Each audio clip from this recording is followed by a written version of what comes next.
বিএনপির রাজনীতিতে ভারতের সঙ্গে সম্পর্কের পারদ ওঠানামার ইতিহাস রয়েছে। দলটির প্রতিষ্ঠাকাল থেকে ভারত বিরোধিতা ছিল, যদিও মাঝে মধ্যে প্রতিবেশী দেশটির সঙ্গে সম্পর্ক বিকাশের চেষ্টাও চালিয়েছে। তবে শেখ হাসিনা সরকারের পতনের পর বিএনপি নেতাদের নানান মন্তব্য ও কর্মকাণ্ডে সরাসরি ভারত বিরোধিতার সুর দেখা যাচ্ছে। অবশ্য দলটির নীতি নির্ধারক ও পর্যবেক্ষকরা মনে করেন, একদিকে ভারতের সঙ্গে নির্দিষ্ট কিছু নেতিবাচক কর্মকাণ্ডের বিরোধিতা, পাশাপাশি কূটনৈতিক সম্পর্ক বজায় রাখার চেষ্টা বিএনপির জন্য বাস্তবসম্মত পদক্ষেপ হবে। আগরতলায় বাংলাদেশের সহকারী হাইকমিশনে হামলার ঘটনায় বিএনপি আনুষ্ঠানিকভাবে ভারত বিরোধী কোনো কর্মসূচি ঘোষণা না করলেও দলের অঙ্গ ও সহযোগী সংগঠনগুলো প্রতিবাদ কর্মসূচি পালন করেছে। এমন কর্মসূচি আগামীতেও আসতে পারে। বুধবার লং মার্চের মতো কর্মসূচি পালন এবং ভারতীয় পণ্য বয়কটের আন্দোলনে প্রকাশ্যে সমর্থন দেওয়ার মাধ্যমে বিএনপি তাদের অবস্থান স্পষ্ট করেছে।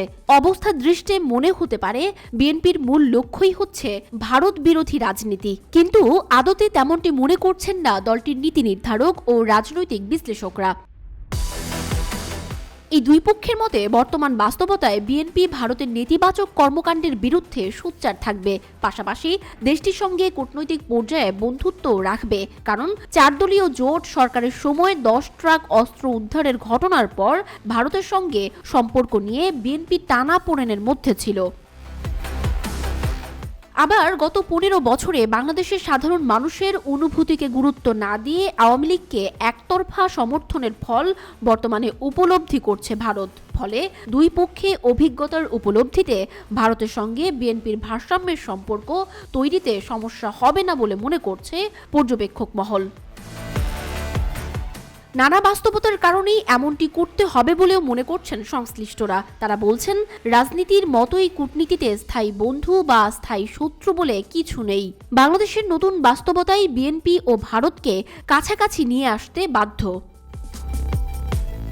কেননা বিরোধী দলে থাকলে যেভাবে ভারত বিরোধিতার রাজনীতি করা যায়, কিন্তু ক্ষমতায় এসে ভারতের সঙ্গে তিক্ত সম্পর্ক নিয়ে দেশ চালানো মুশকিল।